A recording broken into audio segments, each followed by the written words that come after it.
6 years of work, the hopes of 12,000 athletes from 123 countries, a $650 million spectacle.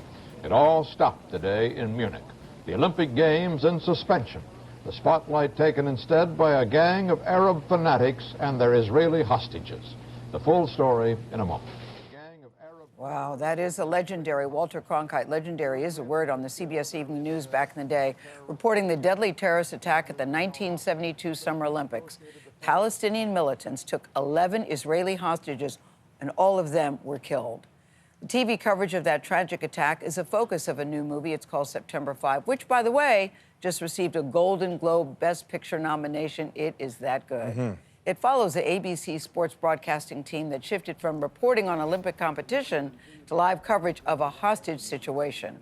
Now, this was the first time, just think about this, the first time that an act of terrorism was broadcast live all around the world. John Magaro stars as Jeffrey Mason, who was coordinating producer of the network coverage. In this scene, German police storm into Mason's control room to try and stop the live coverage. Polizei, Übertragung abbrechen. What's going on? Auf, Kameras, auf! You do not point a gun at my crew. Jesus Christ, all live cams off. 3, Charlie, that's you too. Turn the tower cam off. Happy? Hey, what's going on here? They just took us off the air.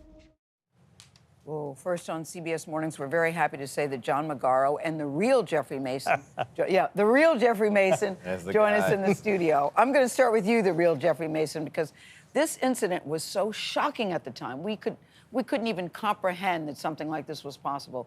So take us in the control room that moment. You're in the middle of covering a sports event, and then what? What you were thinking in that moment?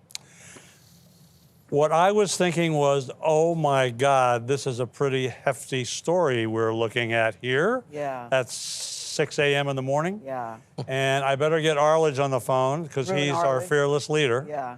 And but did you know why they were there, Jeff? Did you know what they wanted, what they were? All we knew is that there were hostages in the Olympic Village 100 yards from our broadcast center. Yeah. That's all we knew. Yeah. Jeff, the remarkable thing is that it's clearly a news story. Yeah. You're the sports division. Yes. But you decided we're owning this. We're here. We have the cameras. We have the talent. We're telling the story. We had been well schooled by Rune Arledge on how to tell stories. And this was just another story. I don't mean to demean the importance of it or the impact, but we were storytellers. That's what we were, that's what we were taught to be. And so we just kicked into high gear, Gayle. And for the next 22 hours, we tried to tell the story of this incredible event to the best we could, in the best way we could. And John, you said when you read the script that you were drawn to playing Jeff. Yeah. How so? I'm the fake Jeff. I'm the fake Jeff. Yeah. I know that does sound bad. I know. I mean, it's a thrilling story. It really is captivating. I learned a lot reading it. But I just thought that at least the fictional account of what was going on for him, this young, ambitious producer being pushed and pulled in two directions by this legend in Rune Arledge and then this mentor in Marvin Bader. I just thought it was really fascinating. And like, selfishly as an actor, you want something rich to latch on. Did you spend a lot of time picking his brain? Did you all have a lot of conversations and meetings, and what was that like? Yep.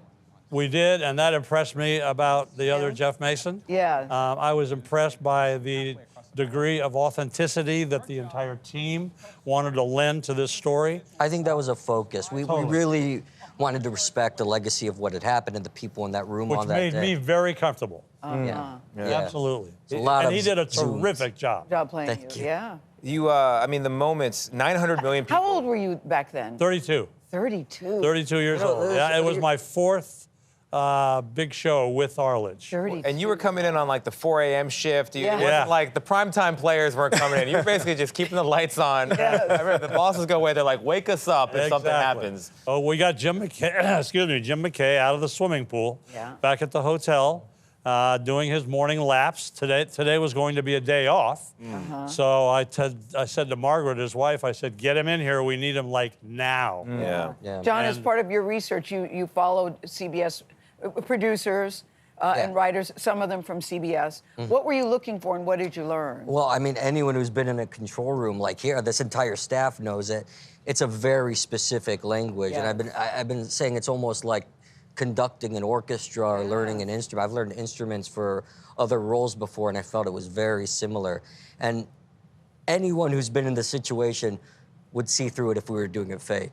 So to respect him and what he did that day, I wanted to learn as much as I possibly could to get it right.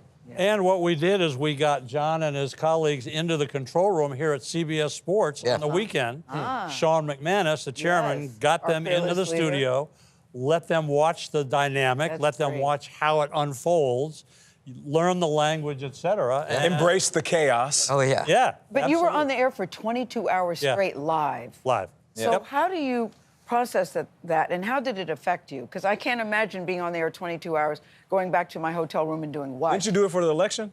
Well, yeah. But that wasn't traumatic. I mean, Tony makes a good point. 900 million people. You were the sole feed coming out of Munich for the audiences around the world. 900 million people. Yeah, what did you Think do about when the that was pressure. It was a over? different time then. When it was over, I've told the story often. It was really the first time we'd had to think about what we were doing because we were so focused on telling the story.